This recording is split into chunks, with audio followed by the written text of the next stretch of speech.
You're an author, public speaker, coach, you even acting instructor. So you do so many different things. And I've always been a long time fan of your page. And just especially the things that you do to talk about like patriarchy and breaking down male privilege and all of those things. So I'm very glad to have you as a guest. And this is just a informal conversation. The Will to Change project kind of came out of my introduction to bell hooks and how it kind of had an impact on my life, especially the point about men finding value in themselves, just kind of inherent value.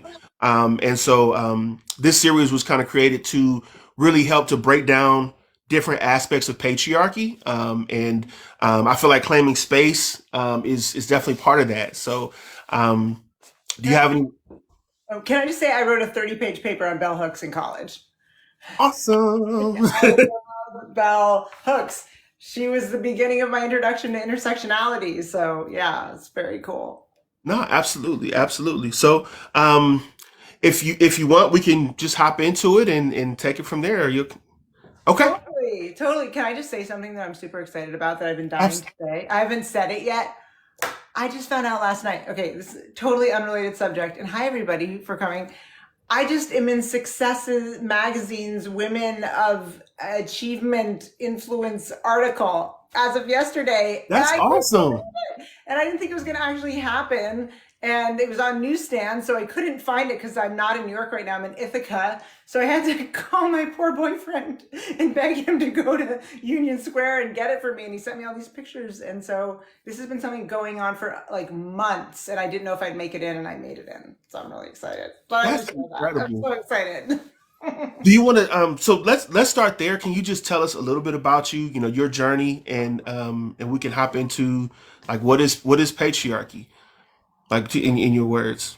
Yeah, yeah. So, well, I mean, my childhood was really the thing that started to shape me. I had a really rough childhood. I had a mom, but who, by all accounts, was a really amazing mother.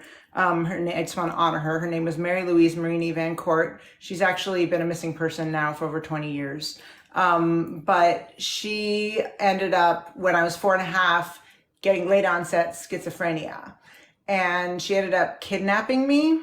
I know we're getting deep here already, but 3 times. And she took me across the country by truck, from truck stop to truck stop to truck stop, one of the times hitchhiking from New York to California. And what happened on that trip, I started to kind of conflate invisibility with safety. I thought if I could be invisible, I'd be safe. But of course, being invisible isn't safe. It's incredibly dangerous. And that was the beginning of me kind of clawing myself out of that really, really dangerous place. And then in 2013, I ended up going to school for political science. Then I got into a top 5 law school. And then I was like, I don't want to do this. After a year, I took a leave of absence. I didn't go back. I found an acting class. I took it. I did 20 years as an acting teacher, had my own studio where I taught something as in a kind of a modified version of the Meisner technique, which teaches you how to pick up on the minutia of human behavior and understand your own emotional life. And then in 2013, I was riding my bike and somebody was texting and driving. And I don't know how much of this story you know, but I got hit in the head with a car and I got a bilateral brain injury and a subdural hematoma. And that really compromised my ability to communicate well. And so I ended up having to rebuild my communication. And I started watching the way that, like, one person, you would say one thing, and a white man would say something, or I would say something, and a white man would say something, or a black woman would say something, and I would say something, and how differently we were received, even if we were saying it the same way. And so I became really fascinated with breaking down the minutia of human behavior. And eventually I started giving talks, and then I decided to write a book about it, and it became a bestseller. So it's sort of become one of my missions on all of this is I know how the system works. I know how things get out there, how information gets out there. So one of my big things right now is to make sure I'm, not stopping the stuff I did before things started to take off. So, I've been on the Drew Barrymore show. I've been on all this stuff at this point. I was just on Access Daily like 2 weeks ago. But I want to make sure I'm still doing things like this, where you can directly talk to people and talk to creators like you, who I've been a huge fan of. huge, massive fan for a really long time. And make sure we're still having these conversations like on the grassroots ground level. So anyway, my main job is giving talks. So I go throughout the country and I give talks on communication, on anti-mentors, and on networking in a more organic way that shifts the narrative of like who has a voice, who gets hired, all those things. So that's kind of a little maybe boring and also very exciting in some ways, but very boring in others. But that's my background. And I wrote a book called The Woman's Guide to Claiming Space, which is a #1 bestseller. And my season 2 of my podcast just dropped, which is going to be awesome. Excellent. It was, you came into my life in a very interesting point because I was actually on the verge of divorce. Last year, I was actually completely separated from my wife, and I got your book. And there's certain books that I get from me, and then there's books like I know there's a woman or a girl that I should give this book to, and it's going to change their life. I've done that like Jessica Care Moore. Anytime I get a Jessica Care Moore book, I always wind up giving it away. And so this time I gave your book to my wife for Christmas last year. And I wrote what I thought was going to be kind of parting words. Like she's in school, she's becoming a mental health professional. And I'm like, this is a way, claiming space I think would be great for her because as she gets into this new field, she can take over, basically just kick butt and take names, you know what I mean? And this could, inform her. So, I wrote inscriptions on what I thought would be kind of a parting gift, parting words. And we spent the whole year, for the most part, 2023 separated, you know what I mean? I was, but, we still had children, we still had, a life together and whatnot. And, we wound up getting back together in November, like it was like November of this year. And since November has been like some of the best seasons of our marriage, you know what I mean? Like we're, just like little teenage kids, in a way. It's been a major transformation. And so now we're kind of reading this book together. You know what I mean? We're like practicing lifting. This morning, we're like lifting and saying things with inflection and stuff like that. Getting ready for the show. So you've played already a pivotal point, and so I wanted to have you on and really, and I appreciate you because you've been massively successful but I got to know you through TikTok, you know what I mean? And then I'm like, can I get connected with my TikTok creator? Because I think people need to know first of all, what a resource this book is. Because I didn't expect you to, it gives you so many different just tangible tips, especially if you're in corporate America, to be able to improve from your. But we'll get into that piece. But I wanted to ask you, and this is kind of the theme of the show. What is patriarchy in your own words, and how does patriarchy impede on the boundaries of women in our society? Yeah, you told me you were going to ask me that question, and it was so interesting because I've done a bajillion interviews now. And that seems like the most obvious question, and no one has asked me it. You're the first person. So I love it when I get a question that no one's asked before, and good afternoon. So I think patriarchy to me is a really interesting thing. It is, the definition of feminism is the belief that women should have equal rights and opportunities, which is like super simple, right? Like equal rights and opportunities. Feminism, sexism and patriarchy is holding up a system where women don't have equal rights and opportunities. And by rights and opportunities, I don't just mean jobs.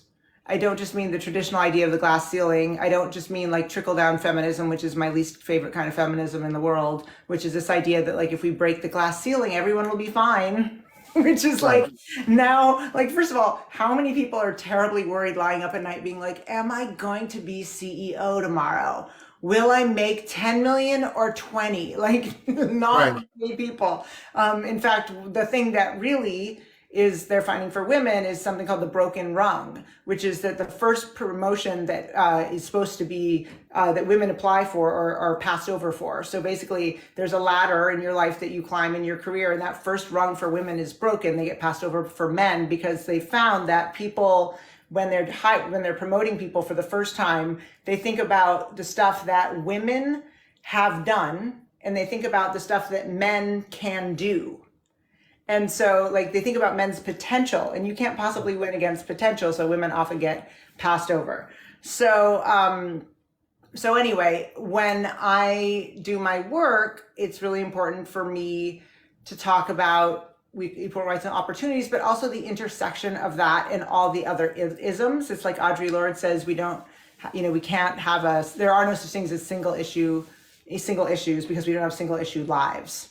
Right. So, the intersection of womanhood and race, womanhood and, any kind of disability, womanhood and being queer, womanhood and being older, like none of these things exist. And, womanhood and pretty privilege, like I was never a pretty girl growing up by any stretch of the imagination. And now at this stage of my life, for some reason, like this is going better than it did in high school. And it's amazing how much more people listen to me talk about feminism when they can like get rid of the idea of like, she can't get a man. So she's like, you know what I mean? Which is so Yeah. completely ludicrous, right? So for me, that's what feminism is about. It's about lifting up ourselves and other women, and by extension, humanity, because I believe that humanity is like a bird, and if one wing is too strong, it doesn't fly right for anybody.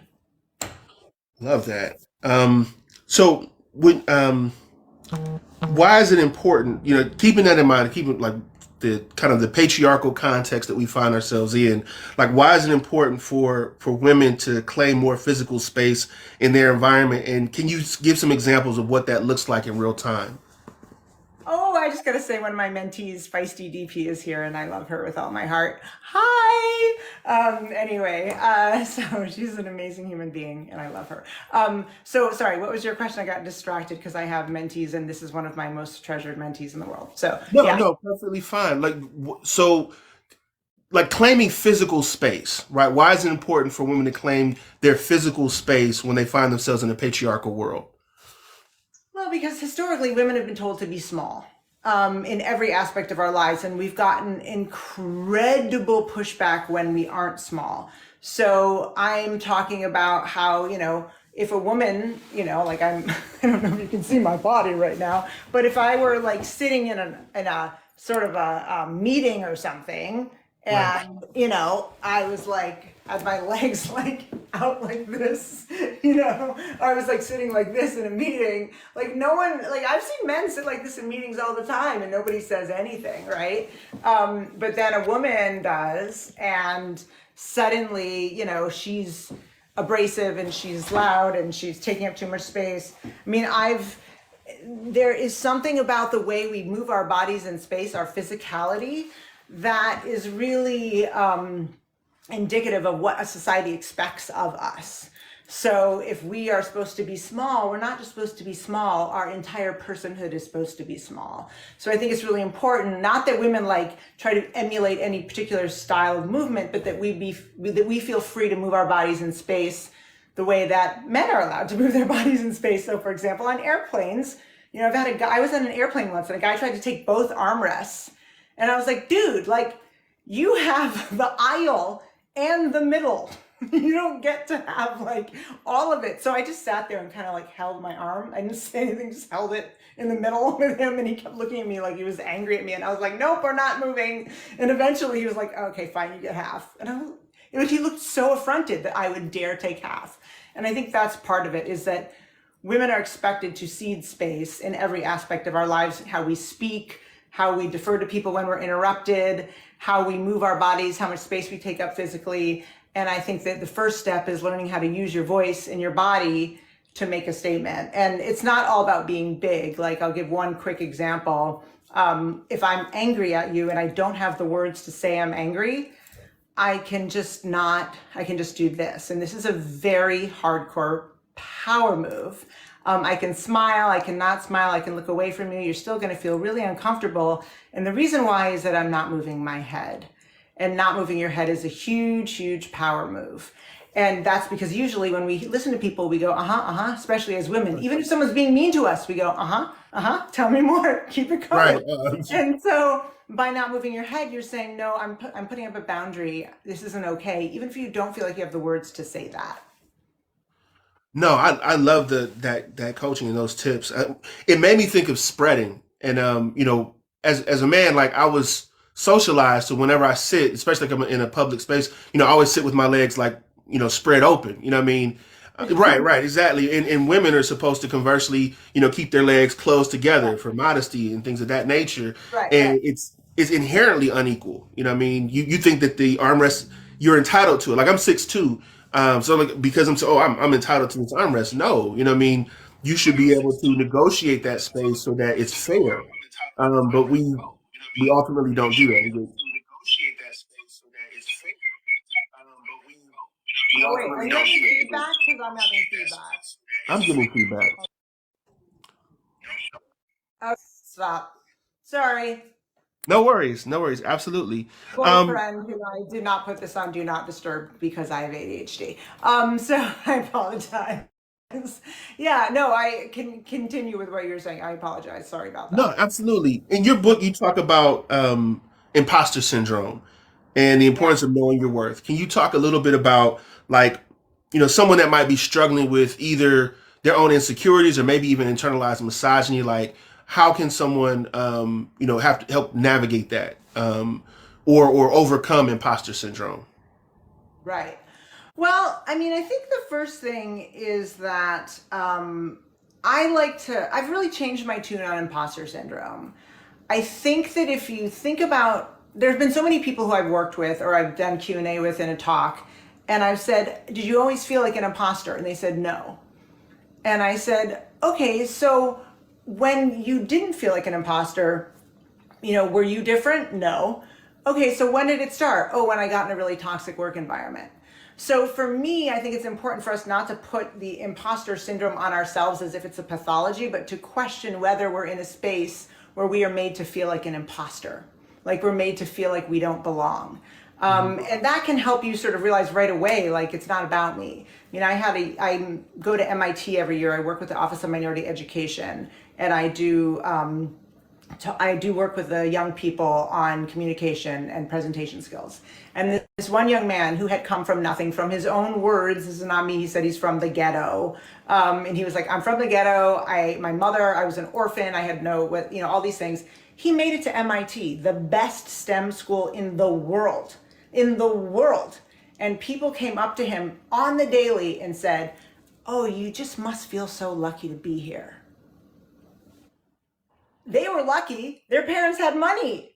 They were Right. lucky. He wasn't lucky. It was all work. It was all hard work. He was only lucky that he was born with a crazy brain. He had nothing to do with that. Other than that, it was all hard work. And it was made him feel like he wasn't meant to be there. That somehow he wasn't worthy, even though him being there was much more impressive than kids who'd been there intergenerationally and whose parents bought half the library. So I think that's the first thing to really understand is that, yes, entitled people for sure. Often they were white people mostly as well, I should note. And he was Latinx, as self-identified. So I think that it's really important as white people or as a man, depending on, wherever your privilege is, to make sure you're not contributing to making someone feel like an imposter. That's the first thing I just want to get out of the way.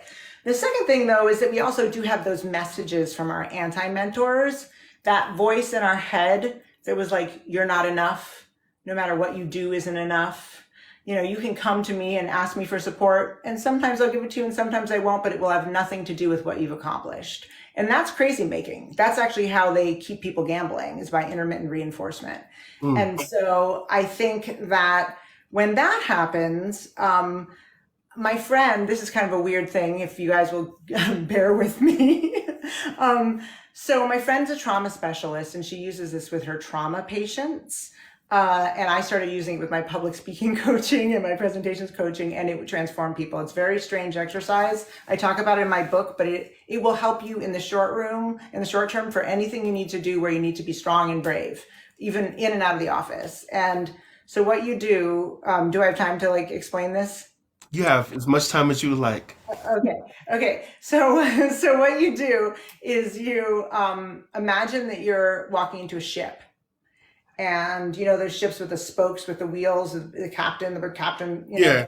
So you walk into a ship, and you imagine there's a chair next to you, the wheel, and you think about the time when you were most upset or traumatized. For me, I was probably 5 years old. That was the worst trauma of my life. But there are times where I talk to someone and I say, oh my God, when I talk to that person, they make me feel like a teenager again. Like whenever I go up in front of this group, I feel like I'm 17. So before you go into a situation, check in with how you're feeling and what age you are. It's usually, if you're nervous, the age that you were very traumatized. And that trauma seems to be connected to this thing you're going to do. So I think of a 5-year-old who is messed up because I was kidnapped and I had all this horrible stuff happen to me. And I imagine you walk in as an adult and you see yourself looking at your small little self driving the ship.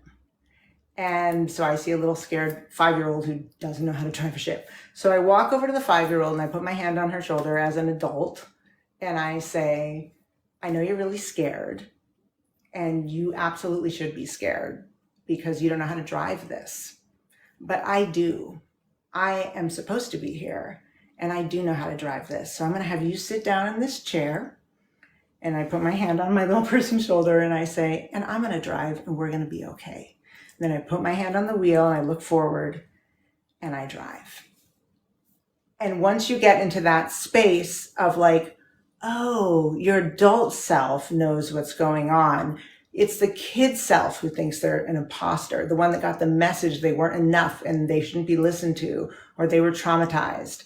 And so I think that I said to my friend Kim, does this mean we all have multiple personality disorder? And she's a MSW, and she's like, no, we all have like our child self that lives in us. And for me, I can tell, like, I don't know if you've ever done something that's really stupid and then you're like, what the hell just happened? Right. And you're like, and then you kind of look up and I always envision my little self on my shoulder, like, wee! And I'm like, oh, you're not supposed to be driving. What are you doing? So it helps me to make sure that my adult self is making the decisions and not my traumatized little freak out little girl. So that's a good short-term reaction to dealing with a very traumatic situation, or any kind of time when you're feeling like you're an imposter. So you're going into a meeting and you're surrounded by people who have more power and privilege and they're kind of jerky. You do that exercise first because your adult self knows you got this. It's your kid that's scared. I love that analogy. That should help so many people. Like, because literally, as you were talking, I was like, my 11. You know what I mean? And my 11-year-old self has the wheel. So that helped me personally. I appreciate that. That's common. 11 is common because that's when we start to hit puberty. Like Yeah. start, and that's when everything goes to hell for people who didn't have a lot of hell beforehand. No, it was for me. It was watching my mother go through a domestic violence situation, and that set course. So, but yeah, that helps. And if you can take a moment to visualize, take a moment to breathe, I think going through that exercise will guide you through it. That's beautiful. Um, so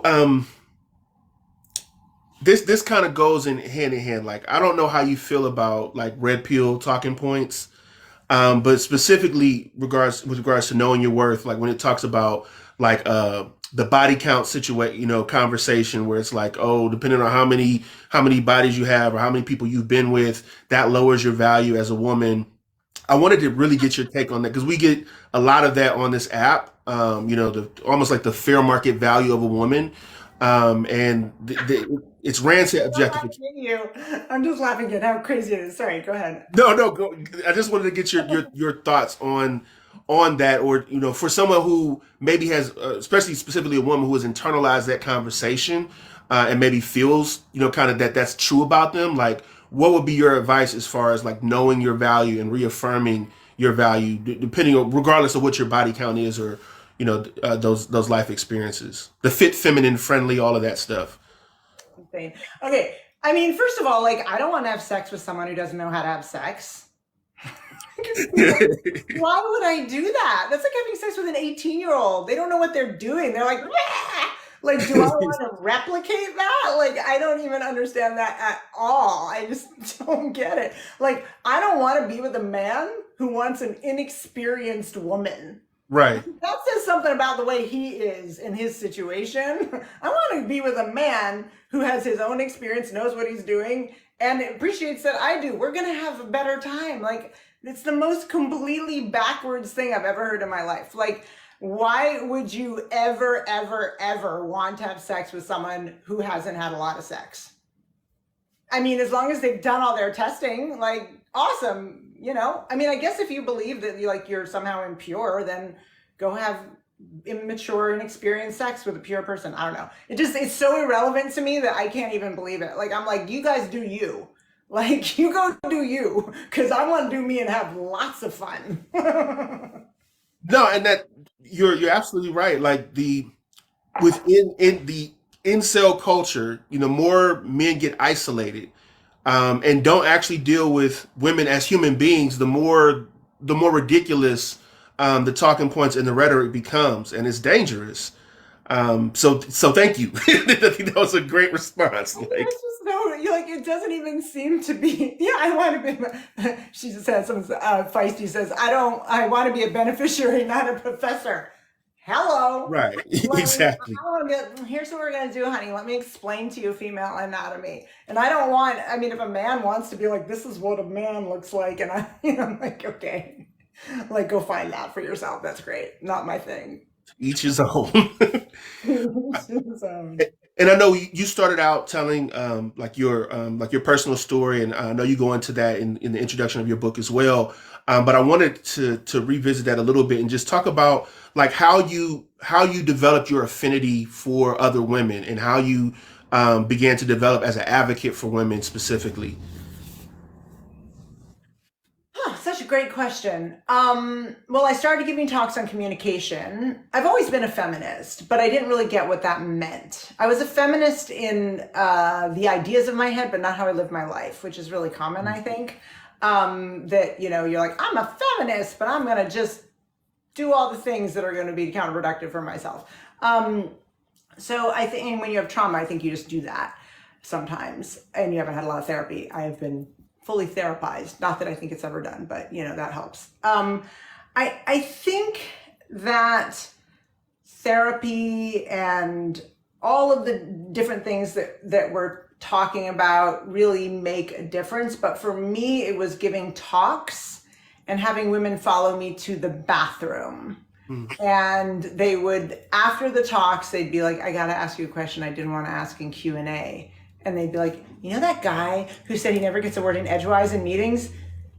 What are we supposed to do? He talks the whole time. I don't understand. So like, there's all these like stories I would hear that they didn't want to say in front of men. And I thought, and then I would, if I was in Hong Kong or Texas or New York, it didn't matter. It was the same story. And so I thought, you know what? I wonder if I should take these conversations out of the bathroom and into the sunlight. This is something everybody needs to be talking about. And so I decided that I would write a book, and I had from my accident broken down the 5 aspects of claiming space in my book. And so I found that all the questions that were asked in the bathroom fell into those 5 buckets.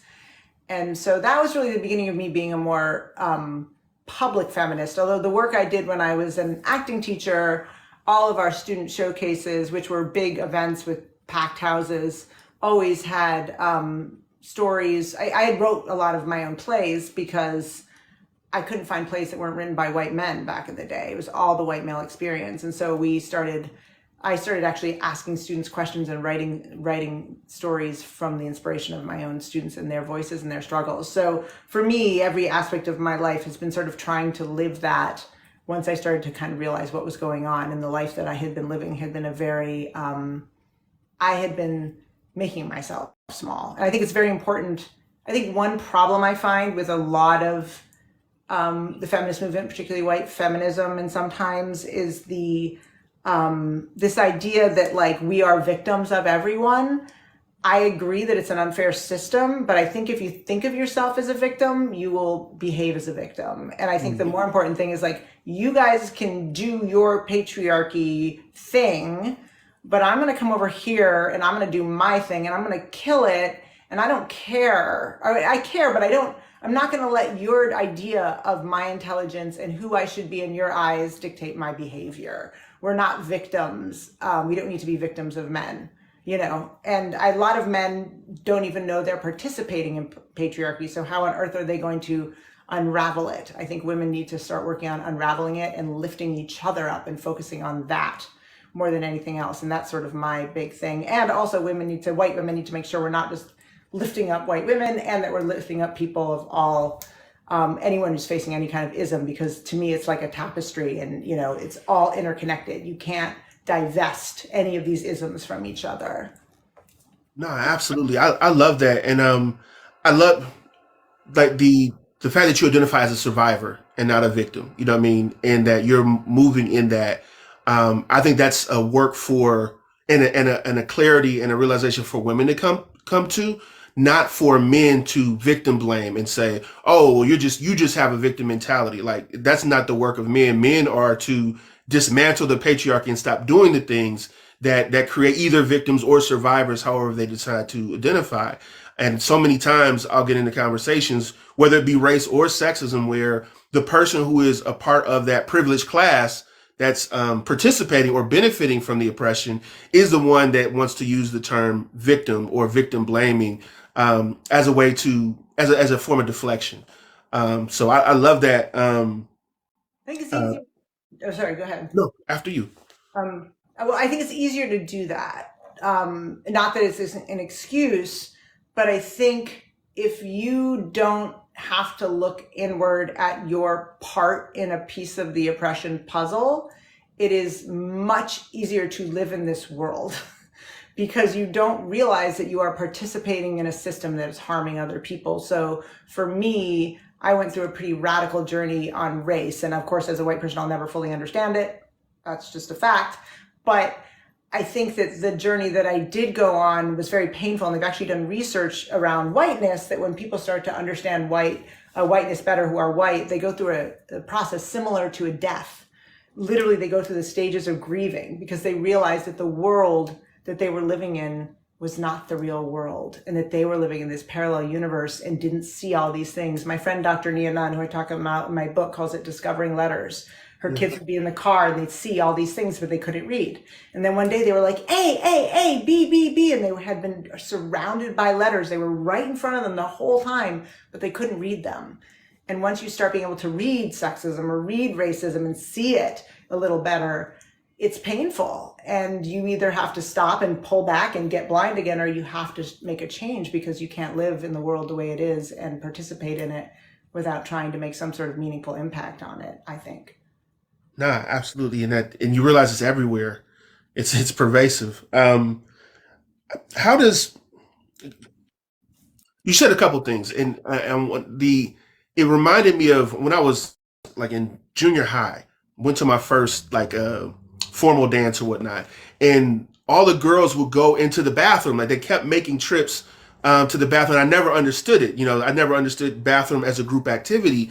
And then looking at your book, it's like wow, it was actually because they were not comfortable speaking and being authentic in front of us.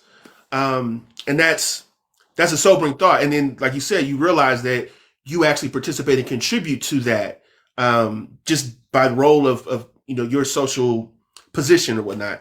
Can you talk a little bit about maintaining healthy boundaries and how that helps keep women safe? A little bit. Yeah, I mean, I think that my friend, I reference Kim a lot in my book because I think she's a genius. She's the therapist who I talked about earlier, but we all have a compass, right? We're kind of born with this compass. And the compass is like, I'm hungry, I'll cry. Like, I poop my pants, I feel uncomfortable. Like we know what doesn't feel good when we're babies, as long as we're not in like the most traumatic experience from day one. But as we get older and older, people start to tell us not to believe our reality, to believe that our truth isn't real. So, for example, a woman is whistled at on the street and people go, well, you asked for that. And in her head, she's going, I didn't. But then so many people tell her that she starts to go, oh, what did I do wrong? And so what happens is your compass kind of goes from here to here. It gets sideways.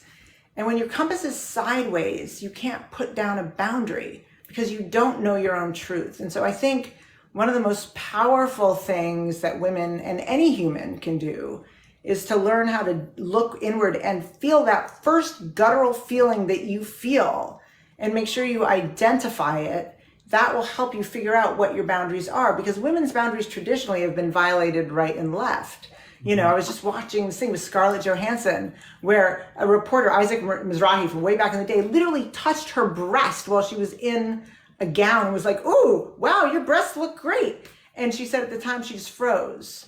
She didn't know what to do. That's like a gigantic boundary violation.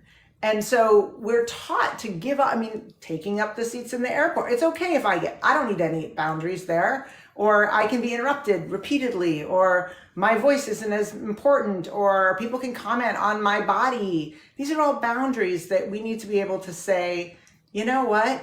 Like, no, this is my truth. My favorite example of this is when little girls are little, and sometimes this happens with boys too, and I call it the kiss Uncle Bob moment. The little kid is going over there and they go, "Okay, Eliza, go kiss Uncle Bob." And I say, "I don't want to." And they're like, "No, no, go kiss Uncle Bob." "I don't want to." Kiss Uncle Bob. So you start crying, you walk over and you kiss Uncle Bob. And in that moment, you hear, if I don't feel safe with someone, I am not allowed to listen to that feeling. I am not allowed to honor that I don't feel comfortable with what I do with my own body. And then 10 years later, 20 years later, you're at a job interview and somebody grabs your butt and you go, "Oh, well, maybe I don't know, maybe what did I do? Is that wrong? I don't know," because your compass has been ripped out. And so I think for us to start first really tuning into our truth and making sure we believe what we're feeling is real, is really important. And also to understand, for instance, with me, I've had a lot of trauma. I used to be afraid. And when I was afraid, my trauma response would be to move toward danger. That's like a very common thing if you've had any kind of assault. And now when I start to feel afraid, I go, "Oh, this is fear. I want to move toward that person, but why? Oh, it's a trauma response. Okay, no, I'm not going to do that." So understanding our emotional life can help us set the boundaries we need to do that have been ripped out by the people knowingly or unknowingly in our lives. And that goes for everyone, I think. No, absolutely. And I think as men in that same society, we have to stop making excuses for other men when we see boundaries being crossed. We have to explicitly call that out as something that's wrong and say, "No, that's not okay." Going back to the victim blaming thing, it's like when something happens, like the Jonathan Majors thing, or so many others. It's like the tendency is to make excuses for men and say, "Oh, well, it's okay that he cheated on her. That's fine." I think when we can begin to call up that accountability between each other as men, it becomes a safer environment for everyone, because it's not going to be done and not noticed, and other people will know that. And it's powerful. It's Yeah. so powerful when a man does that. The amount of times, like, I've been in a situation and a man has stepped in and said something, because men will listen to men more than they'll listen to women. This is just a fact, right? We've found there's tons of research, just like white people don't give black people's voices the same weight. Like, just because, it's like there's so many isms where we're listening to the people in our privilege group. And so I think, I I remember I tell this story about how one of my clients had made a lot of money for her company. And the freaking guy who was her boss, in front of everybody, there are all these dudes in the room, said, "Oh, so great of Jane to make all this money and close that deal. Hope you didn't spend it all on a new purse, Jane." Wah, And wah, wah. literally she'd worked with me. So she said, I'm confused about what you mean by that. Smiley face. And he goes, "Well, new purse is funny. Ha ha ha ha." And she goes, "Oh, you think it's funny that I go spend the money I made on a new purse?" And then this dude, this super broy dude right next to her goes, "Yeah, dude, that's not cool." And the whole table then chimed in. And he was like, totally was like, ah. But like she just set that boundary and he was like, "I'm in." So I think in that moment flipped the whole dynamic at the table for her. She was really kind of like going head to head with him in a very, not a very combative way. Of course, he felt it was. And this man just shifted the whole dynamic. That's wonderful. We need more of that. Being a upstander and not a bystander, when it comes to when you see something that's not right. And speaking of that, and what are some strategies to deal with men and women who do not know how to respect the boundaries of others? Um, what are the strategies for men if they're not respecting women's boundaries? Is that the question? Or Yeah, yeah, I apologize. So yeah, specifically for women, but also like I think about you mentioned Bob in one context. I remember in your book you talked about another Bob where you went to the island and met him, and he was being basically dismissive to you, right? And you basically flipped it on him and changed that dynamic. right. So yeah, I mean, I guess as far as men being bystanders in that to interrupt when boundaries are being crossed, and for women to uphold those boundaries. Yeah. Well, I think in terms of interrupting, I think one thing you can do is just sort of reflect back what's happening if you're the one who's in the position of power. So a really good example of that for me is actually not a man woman thing, it's a woman woman thing. But I had two friends, actually they're both quoted in my book, Dr. Kim Munson Burke and Kim Munson Burke and Dr. Nia Nunn. Dr. Nunn is a black woman, Kim is white. And they tell this story, so I'm allowed to tell the story. So they're in this meeting, and every time Kim, who is ranked lower, she has a lower degree, she's not considered as high up in the organization, says something. Every time Dr. Nia says something, who's got a PhD, she is nobody hears it. And then Kim rephrases it, and everyone's like, "Excellent idea, Kim. That's like a great idea." So eventually, this is a full-on frontal attack thing. So eventually Kim stops and she does this thing where she leans back in her chair. She goes, "I gotta stop everyone right there. I've noticed that I just said something that Dr. Nia just said. And when she said it, no one heard it. And when I said it, it was a really good idea. And I think maybe we should stop just for a minute and examine that." And it wasn't like she was yelling or being, she was just like, not okay. Another example is, and I've had this before, but I'll use a general example. Like I'm like, "Hey, I think we should market this microphone," and everyone's like, "Oh, whatever." And then Chad's like 5 minutes later, "I think we should market this microphone." And everyone's like, "Excellent idea, Chad. Chad, you're an actual genius." And what you can do in situations like that, and I've had men do, is say, "Oh, Chad, I'm so glad that you like Eliza's idea of marketing the microphone. I actually really heard it the first time, but I think it's great that you're so supportive of it, and I completely support it as well." I love that. So you just sort of like, this happened, and because I think the problem is especially when you start seeing it, it just makes you so mad. At least for me, it makes me so Yeah. mad that I just want to go yell and scream. And I found for me, when men would do that around me, I would get the brunt later. And I later learned when I would do that, when I was in the more powerful position, let's say I was with a woman who's a black colleague, she would get the brunt later. So it's really important when you're doing this to understand it's not about your feelings about making it right and being a hero. It's about making sure the person stays safe and that you get the brunt of it, not the person. And so one way to do that is to not make everything blow up, because it's not the person who's saying it, who's trying to do the protecting, who's going to get the blowout in the end. It's going to be the person who's the target. And I think that's so important to kind of acknowledge. And it's a tricky balance, of course. No, that's excellent.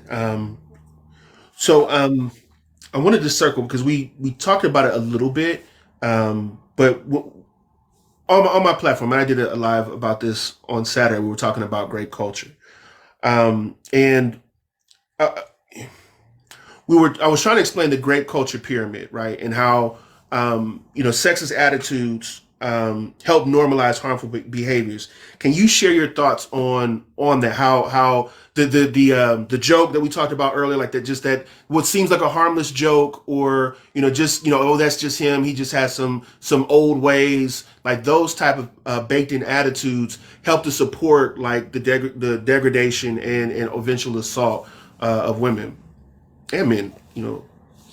How those attitudes do? Sure. I mean, I think, I have a chapter in my book. I don't think I have my book in front of you. You do. There's a chapter in my book called Crazy Feminist Bitch.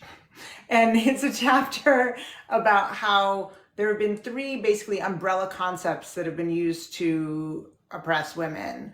Crazy means you're a woman who shows anger. Feminist is a woman you advocate for other women, and bitch is a woman who speaks words and have opinions. And there are a bunch of little other words underneath those words, like hysterical, shrill, aggressive, bossy, hormonal, like all of these words that we stick on women. And historically, we use them to silence women, but we also use them to oppress women.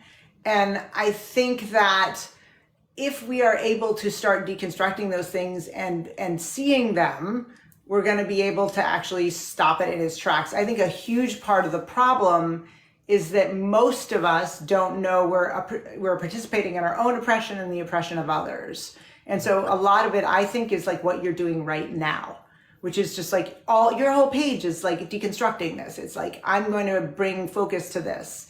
And I think that's, if the question is how do we deconstruct that, the very first step is to understand that it exists. That's what's really important, because most people, I believe, and I get in arguments with my boyfriend about this all the time, but I believe people are fundamentally good. And I think we train people to hate. We train people to fear. We train people to love the people who look like them, to be afraid of people who live differently than them. And if we can train people to do that, we can untrain them, I believe. No, absolutely, and it should make you mad. It should make you mad that knowing that most people are inherently good, right?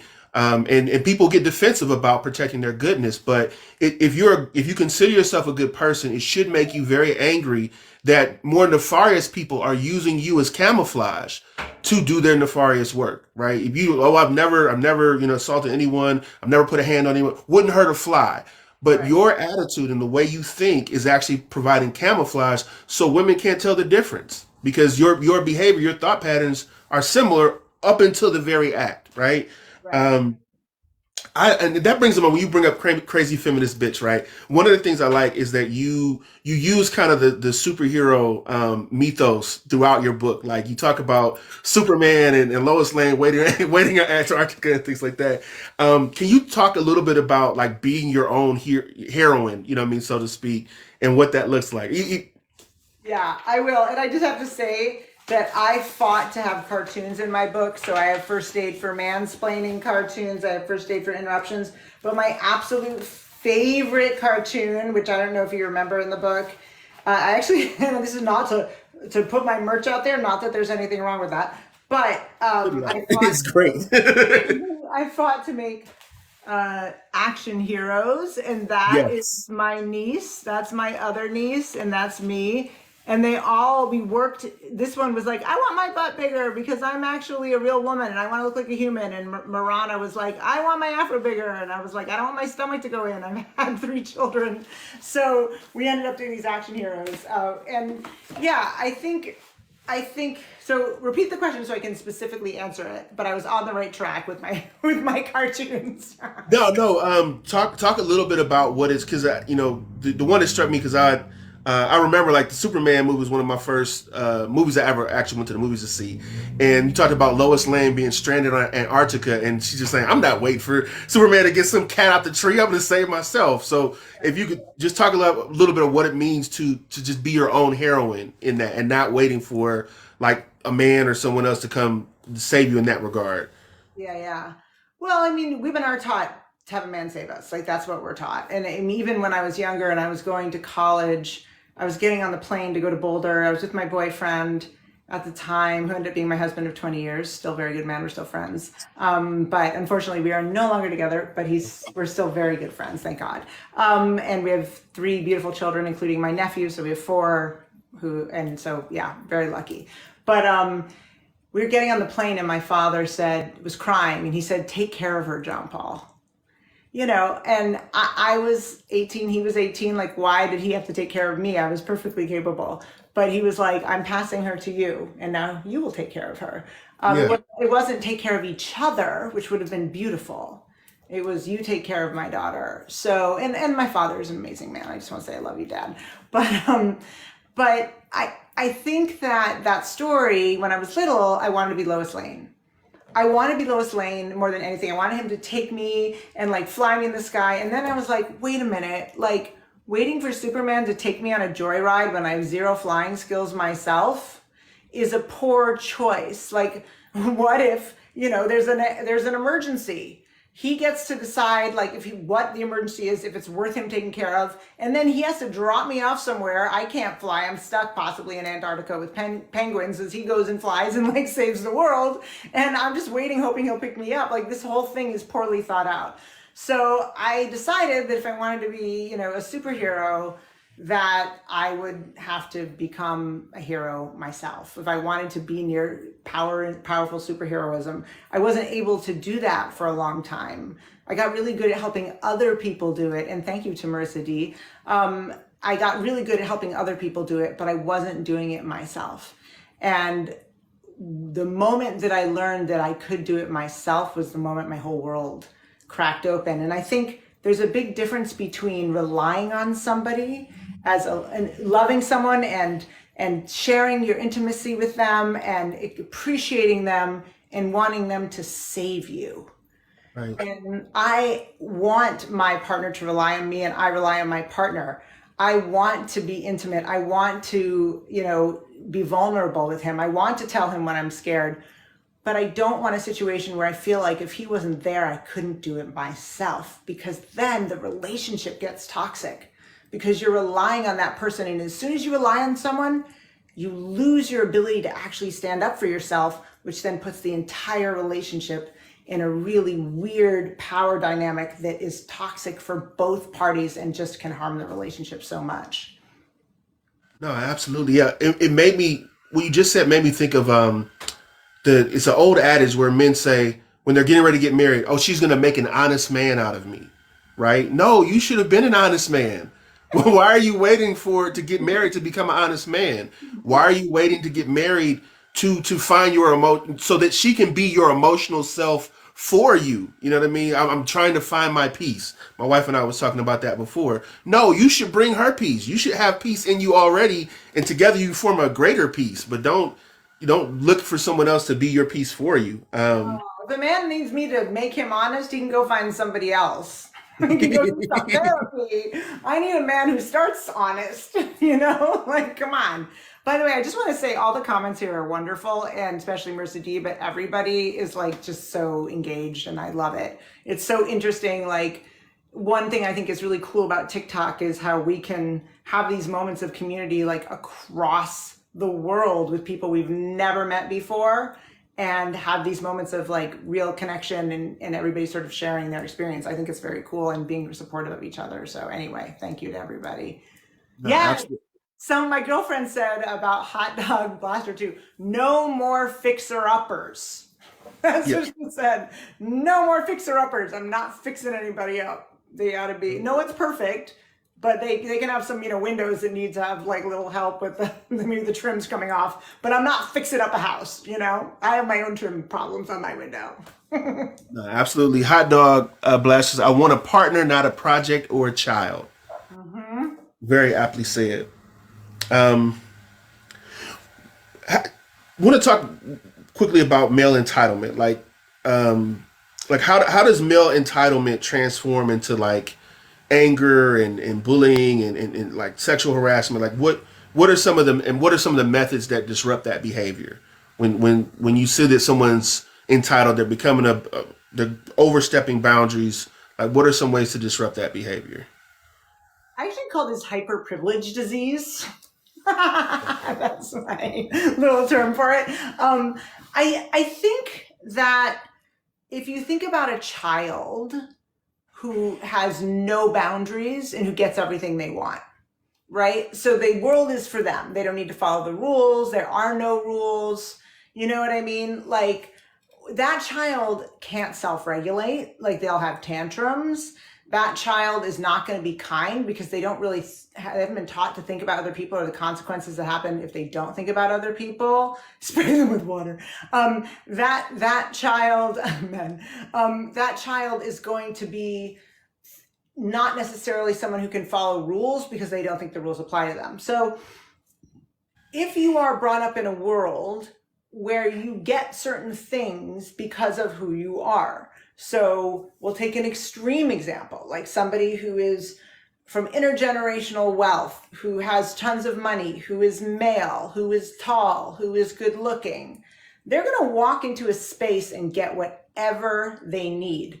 And so if someone else comes in and needs something and they already have all the things, they're going to be like, well, why do I have to give a fifth of my pie to you? I get everything. And so as long as people are in a situation of entitlement where they are used to getting everything, they're going to feel like that little thing that they take away is a huge loss. My daughter has this great thing. She says, I love my daughter. She's the coolest ever. She does Planet Over Profit. It's the fastest growing direct action environmental group on TikTok. Got to shout out. But she says, when you're used to superiority, equality feels like oppression. When you're used to superiority, equality feels like oppression. So when you have a group that gets stuff for being alive, then of course it's going to feel like an affront when they have to give up anything, which is why people feel like things are being taken from them right now. Right. And so I think the first step is awareness. I'm actually going to post about this because I want to have people share their experiences.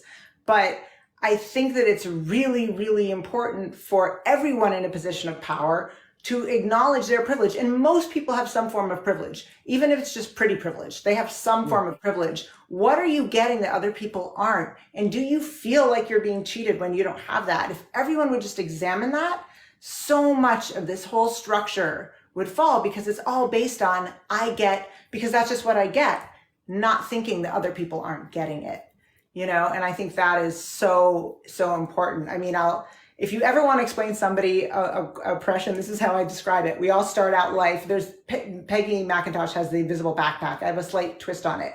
We all start out life with backpacks. Some people get a bunch of rocks in it. Let's say you get race or gender, or you're queer, or you're first generation to go to college, or you've had lots of abuse.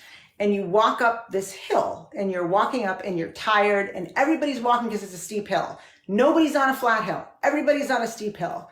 So everybody's tired. Then some dude comes along in a scooter. And you're like, that's like, you know, Donald Trump Jr. comes along in a scooter. And some white straight man who's good looking looks at that and says, that's not fair. It's so hard to walk up this hill. And somebody behind him goes, yeah, but we're carrying so many rocks as well. And he goes, I can't worry about that. I'm tired. And that's not fair. And so much of this is learning to look behind you and say, I know I'm tired. It's not that life is easy. And I think that's why people get defensive, is they feel like, well, my life isn't easy. You're right. Life isn't easy. But turn around and look behind you. And I think that's the way that I try to sort of let people know, because I think people feel like, you don't understand, my life is hard. And then they shut down, as opposed to, yes, I see life is hard, but some people struggle more than others. No, absolutely. That's a beautiful analogy. You know, privilege is not, you know, things that are always added to you. It's the things that you don't have to go through. Like male privilege is the things that I don't have to even think about. I don't even have to be aware of, because I'm not a woman, you know, and then becoming purposefully and proactively conscious of those things to dismantle that privilege, you know what I mean? And to have empathy for your fellow human being. but the wonderful thing about that is, as you begin to have empathy for other people, you begin to see your own humanity as well. And I think that's what's wonderful about it. Absolutely. So we kind of come full circle, and I wanted to just kind of talk about you know, what people can do to change things. I remember we talked out in the beginning about bell hooks and how bell hooks was first, how you came into contact with intersectionality. Now, you know, being at the point you are in your journey now, like, what are your thoughts about intersectionality? You know, you could talk about racism, sexism, or anything else, and how can people, you know, begin to change things on a systemic basis? Wow. Do you hear like a weird sound in the background? Like a sweet. Yeah, yes, yeah, but that is I have steam heat, and Oh, so okay. I yeah, was I'm in like, Cleveland, nobody Ohio. It's cold, and that, alignment. yeah. Okay, cool. So I mean, I have a kind of an interesting take on this, that many people may not agree with, but I think, well, I feel like we can only look at ourselves. I thought it was a tea kettle too. I think we can only look at ourselves. And my take on this is a big responsibility of dismantling sexism is to dismantle all the isms. And let me be very specific about this. So white women right now have more power and privilege statistically. If you look at like rubrics like money made, levels that they're hired, how they are able to intersect with police officers, where they're safe, who listens to them, what positions they have in society. So that doesn't mean they have better lives. It just means that in terms of those kind of like more empirical rubrics. If we continue to side with whiteness, we are getting by proxy power from white men, from our fathers, from our partners, from our sons. We're protecting that. We're protecting whiteness because we have a connection to whiteness, but the power we have isn't real. The power we have is by proxy through white men. If we were to instead focus on lifting up women of color, lifting up queer women, but in my case, I'm thinking of whiteness, I'm thinking of like lifting up women of color, then we would be 50% of the population united. Men are not united right now. They are very deeply disjointed by race and class, as are women. But if women were to unite on that, we would be an unstoppable force. So to me, women of privilege are the pivot point, and we're not doing a good job. And what we really need to do is start aligning ourselves with our womanhood rather than our whiteness. And I think for me personally, the first step is empowering yourself, because you can't empower another person if you don't empower yourself, claiming your own space. But once you learn how to do that, reach out your hand and pull people up with you.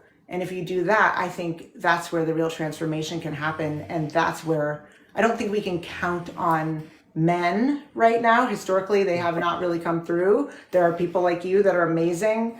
But overall, I think the first step comes with us lifting each other up. I hope that makes sense. No, absolutely, and I would say the same thing for men and men of color as well, but men in general is to learn how to decenter yourself. Right? Decentering yourself doesn't mean that you just take yourself out of your body and you no longer think about your own person, but it means that you know where the spotlight is and you strategically step out of it, so that other voices can be heard, so that other people can be seen. And when you center someone's issues who have the same issues as you, they just have more issues. Your issues get taken care of as well, and all those other issues that you may not have. Speaking of ableism, right? Because it's amazing to me how we can have ableist people in this world when, at some point, if you live long enough, everyone is going to have a disability. You know what I mean? If you should have the grace to live so long, you're going to get to a point where part of your body is going to fail you, right? Also for children growing up, you know what I mean? They're going to could also have, if you're going to have any type of child in this world, there's a possibility that your child is going to come into this world with a disability. Does it not make sense to design a world where everyone can flourish and thrive regardless of that possibility? Or do you want to continue to gamble with your life, literally, right? But we do that every day. So yeah, I agree with that wholeheartedly. And I thank you so much for taking the time to speak with me. I know that your schedule is busy, and your time is very valuable. But this has been such a great conversation. I didn't know if we wanted to take questions from the comment section. We certainly can. Happy to. Okay. For those of you all who are in the comment section, do you have any questions for Eliza while she's with us? Or any questions regarding the conversation that you've been listening to? Oh, thank you for purchasing my book. I so appreciate it. I want to say that, anybody who does get my book, please leave me comments, because I don't always see my messages. Fatal can attest to that. But if you but if you leave me comments and tag my name about things you like, things you didn't like, I'm actually starting to consider writing another book. And I'm really excited about it. So I want to get people's feedback on what worked for them, what they liked, what they wanted to hear more of. So, oh yes, if you go to Barnes and Noble, I'm in Success Magazine this month. It just came out yesterday, and I'm so excited. It's my first time on newsstands, like in a physical copy. So I'm toward the back. I think I'm like page 87, but it's still really cool. It's a 2-page, really big spread. I'm super excited. So, yeah. Thank you for buying my book, everyone. I really appreciate that. And thanks for saying thanks. And if everyone should definitely, I gotta say, oh, good. You're enjoying the book. Yay. I want to say thank you to you. I mean, there are so few men out there who are so focused on uplifting women. And I really believe it's like us all uplifting each other is the key to everything. I need to speak to more people and look at stocks. Actually, I speak to a lot of people. I go all over the world. I talk to people after talks. I mentor. I do workshops. I do things like this. I do a lot of talking. I think you're right, though. I'm very academic. So I tend to, instead of just saying my perspective, I tend to speak in like, oh, these statistics say this. But I think that I should also probably mention that the statistics are backed up by human stories for sure. Yeah, absolutely. And it's just so funny how we cherry pick the stats that we like. And then when we hear a statistic that we don't like or that paints us in an unfavorable light, then all of a sudden statistics are evil and not reliable and all of those things. So um, Statistics are definitely, I mean, I think that they are definitely important. I mean, there are certain things that are helpful because I think, like, on its face, there are facts we can't argue. And if we can start at things that are not like alternative facts, but that we all agree on, like, for example, women are making less money than men overall. Like, that's just right, a fact. Then we can start from a place of agreed upon understanding rather than arguing over like stuff that just doesn't make any sense. right. It's not just a matter of opinion. I like Um, stats. I'm in economics. Economics is important. That's awesome. yeah, I like Cosmic Hillbilly. That's a great handle, by the way. yeah, So do you have any, I have a question for you, Fatal, if you don't mind sure. asking. How did you get into this space? I always think it's so interesting when I see men who are out there, doing their thing and really working to uplift everybody. Do you mind sharing that? I've No, always, absolutely. Thank you for asking. So, I grew up with just me and my mother.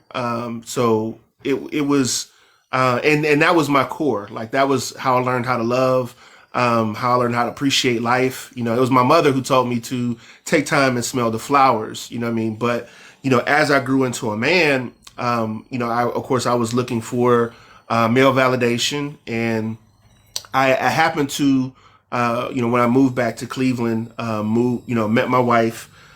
We got married at the very same time that I joined the church, right? And so, and I'm not going to say this about all churches, but the church that I joined was very much patriarchal focused. It's very man led, and so that became more of my focus.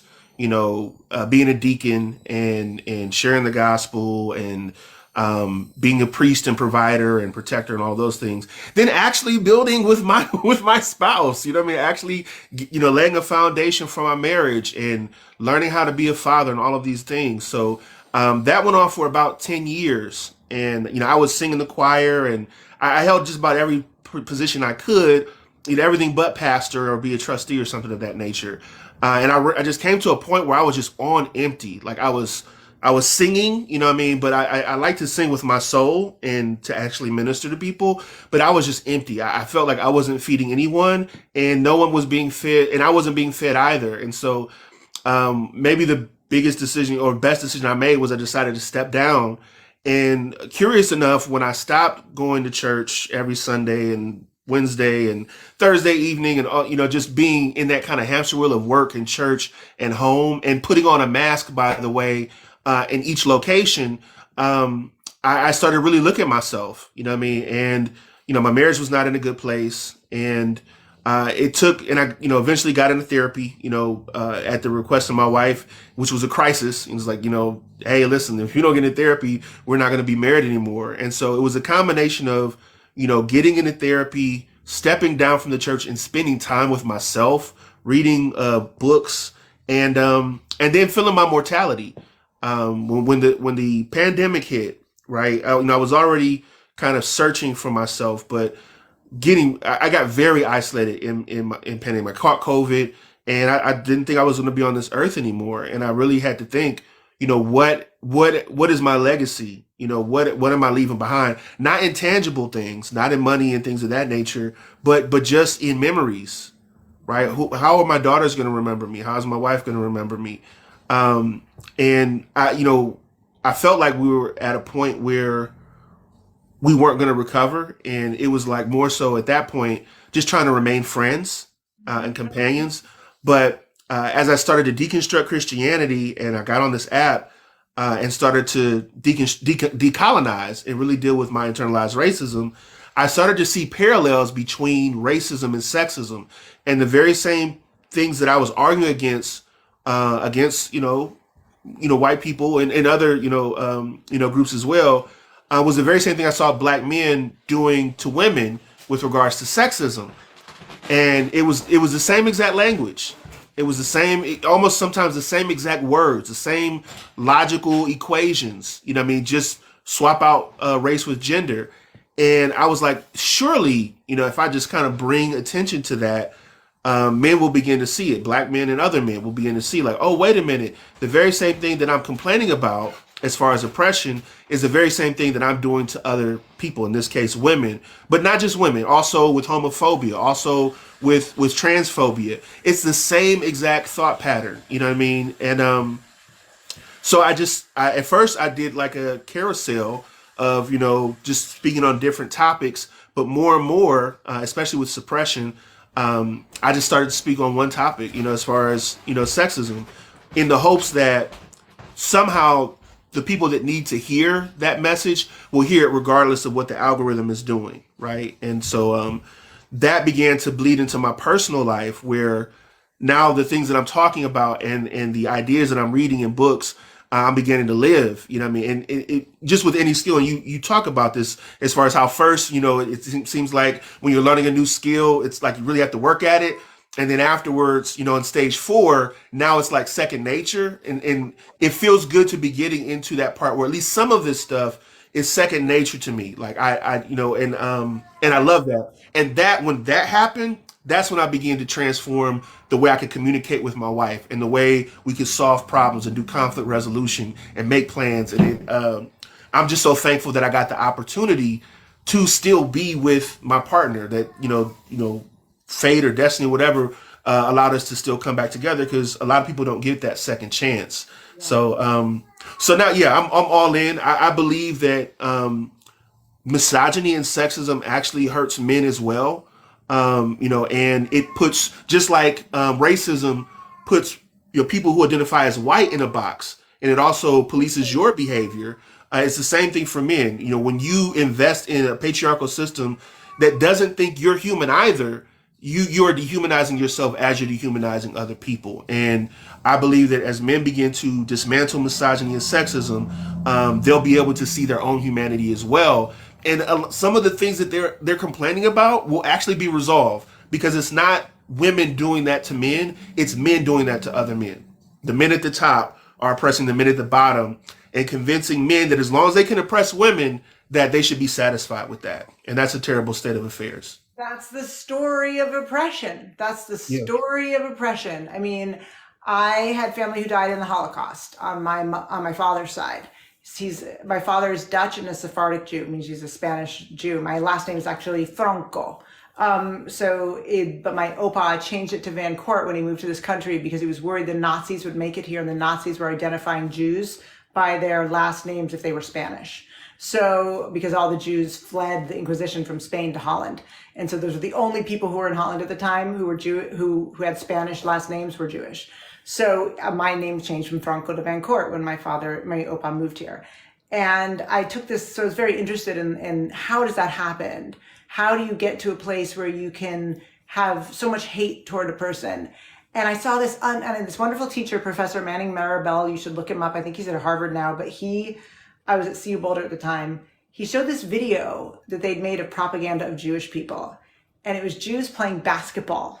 And they were all super tall and virile. And they were like, beware the virile Jew. He is like an animal. Look at his natural athleticism. He will steal your woman. And he took all the language that was applied to Jews, and then he took modern like sportscasters that they were using, this was the 90s, to describe Black men, it was the same language. Right. Exact same language. Like, oppression doesn't discriminate. Whatever people decide they want to lie about another human being, they will put that lie on that person, and it doesn't matter what the truth is, doesn't matter what's going on. It's really stunning. And so for me, I that's when I have a very similar aha moment that I was like, if we just work, for me, I focus on women, but I also really, like, the last 1/5 of my book is about intersectionality. Right. And I had so many publishing houses say they didn't want to take my book. They're like, wow, we're just really looking for a white feminist book. They didn't say that. They're like, we're looking for Girl Wash Your Face. That's what we want. And I was like, I'm not going to do Girl Wash Your Face. And they're like, we can't have it. We feel like it's going to scare people. I'm like, what people? Like, white people? So I finally went to this one independent publishing house, and I was like, I just want you to know I'm not killing part 5. And they were like, that's one of the reasons we like the book. And I was like, yeah, you know. And then there was this huge awakening, which didn't really last totally on a full systemic level, but after the horror of George Floyd and all of these, like, white feminist books that never mentioned anything but women as if we're one monolithic group looked so silly, you know. And so that was part of why my book actually took off, because I stuck to my guns on that, and I refused to write a book that was just women, because I think that when you say women are one group, you lose the fact that women as a collective need to look and help each other with all the different things that we struggle with, not because gender is not like this thing that stands alone from all these other things, you know. So for me, I had a very similar sort of like epiphany moment about that. And it has been definitely different. I mean, I will say my father and I did a TikTok about redlining. And my account was at 250, and I was getting 10,000 extra followers a week, maybe. Haven't gotten more than like 15 followers since then. It was probably a year and a half ago. I got totally shadow banned after that. So it's been amazing to see how, like, if you start being intersectional in your approach, it does not go over well, and you will get mass reported. You will, you know, it's the most powerful thing you can do. So, you know, all of us that are doing it need to keep doing it, even if it gets in the way sometimes of us having more followers, which is hard because, you know, as a creator, we spend so much time doing this as part of our job, and having followers helps us to continue to do it. Right. So it is, you know, definitely a very powerful mechanism of control, but I think we just have to all keep, you know, supporting each other like this. So, I want to thank you so much for having me. I think you're amazing and wonderful, and I really have loved your stuff for so long. And thank you for having me. I'm really excited, and cross your fingers. I may be on a really huge TV show. I'll let you know if it's going to happen. So I'm going to find out. Please tap me so we can tune in. And anybody that I can send your way, I definitely will. And again, thank you so much for taking the time to speak with me, and looking forward to seeing all your future success. I know it's going to be amazing. Yep, whatever we can do to uplift each other, that's the way we got to do it. All right. Thank you so much, Fatal. And say hi to your wife. It's really I will. Thank you. Take care. You have a good afternoon. Bye. Bye-bye. Reflection is the mother of the revolution. Revolution is just the sun for the next generation. Generations are just light for the memory, for countless babies born each morning. So where do you draw the line? Where do you draw the line in time to even picture a timeline where by definition, a line has a beginning, an ending? No, each morning is just another reason to lose count of a time that never existed. Because while we pretend we walk reality in straight lines, the planet itself spins in cycles, leaving revolution obvious. Dancing circles around a rectangular concept of progress we like to call God, praying salvation white, creating sacred shapes to keep the colors in the corner, and the blacks on the fringes, and the money on the center. Building a pyramid of interest that keeps its inventors walking through life like it's a shadow of death, when it's really just a shadow of death. Cast by skyscrapers that keep success held high, like a candle in the sky, reflecting the sunshine, providing just enough false light to keep the peasants and hoodlums scrambling to the breadcrumbs, left to keep the righteous backsliding to the semi-line to hell. And I'm wondering why revolution is a 4-letter word, yet the way people profanely spell it, like it's filler, like it's offensive, like it's anything else than just another word, rusting on a shelf of good intentions, like love, love life, life free. This is what they taught me, and told me was tangible. A few years after I learned that I was black, and what black really means, before I took a pencil in my hand for the first time and tried to sketch America, or at least what I thought it could be. I took my own blank sheet of this country, my own little state of being, my own little city of influence, and I thought that if I could just sketch blackness correctly, if I could just make the color walk in sharp lines and complex shades, if I could just express how beautifully black and white could coexist on paper, all the could haves and would haves and should haves would start to amount to shit, and intentions would accumulate into what I did, and what I have, and what is happening, and what I found was that the world wasn't framed in black and white, and no matter how hard I tried, I couldn't describe like love, love life, life free, with those means, only two-dimensional streams of pain and history that keep repeating themselves in current events, because composing a revolution is like trying to draw an ocean that can show which way the water flows. Yeah, the tide is going out, but the waves are still coming in and around and at you, and they're not staying in the shorelines, they're crashing right on top of your neighborhood, and the riptide is dragging children out of their schools, and fathers out of their families, and mothers out of their minds, and you can see them trying to tread water, straining just to stream, with their lungs half filled, drowning from the very same substance every other person in America is drinking and enjoying at this very same moment right now. Freedom. Or at least, if they thought it would be. And so I traded my pencil in for a paintbrush and left revolution for things like truth and meaning and understanding and cooperation, things that could make freedom more safe. And I thought that if I could just color my canvas in such a way that it explained diversity vivid and depicted democracy real, even pictured peace profitable, that the people, all the people they would look, all the people they would listen, and the people they would live, and stop killing each other over colors and shapes and sizes and dimensions, like love, love life, life free, like me, capturing every color that I see in the aerosol can trapped behind my teeth, trying to spray paint dreams faster than wind can take them from me, watching as they vaporize before my very eyes, before they barely leave my lips, before the wall can ever wear my thoughts or receive my gifts, because America does not exist. It isn't real. This new world has always been here, and yet never tangible. Told like those fairy tales my teacher told me a few years before I learned I was black. What black really means. Like love, love life, life free. Like this country with no lines, in the hand of a president that doesn't know how to draw, scribbling a sketchbook so soaked in blood, the pages disintegrating every time pen meets paper. So they bleached it in the fights that was originally woven white anyway, and let borders die until the colors went off the corners, put in concentration camps. And the blacks went off the fringes, placed in penitentiaries. And the money, oh no, let's not forget about the money. It's put back in the center, and everything is right wing, no matter left or the left extreme, or whatever.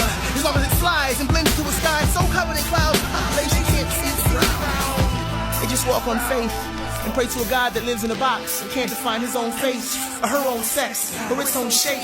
Like love, love life, life free, free like America, bombing poverty with food, free to choose who eats and who dies, free to define what freedom is, and staple to the eyelids of little kids who never learned that sleeping in intelligence is far worse than walking in ignorance. So they walk freely off of cliffs, sleep freely off of cliffs, knowing full well where it is. They just don't care.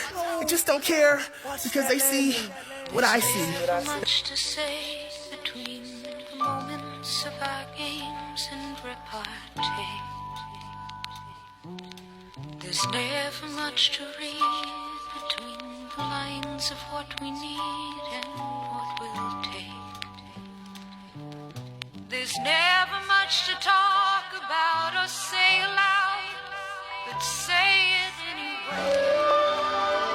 They woke up each morning to look in the mirror and see a dream lying behind its teeth, smiling like it wants to see something happy or funny or inspiring, but instead it just stares and grins and stays silent because it's not really there. It's just a lie passed down from parent to parent, like the Easter Bunny or Santa Claus, or something to keep little kids moving along through the grades, anxiously waiting the present like it'd be anything more than a toy.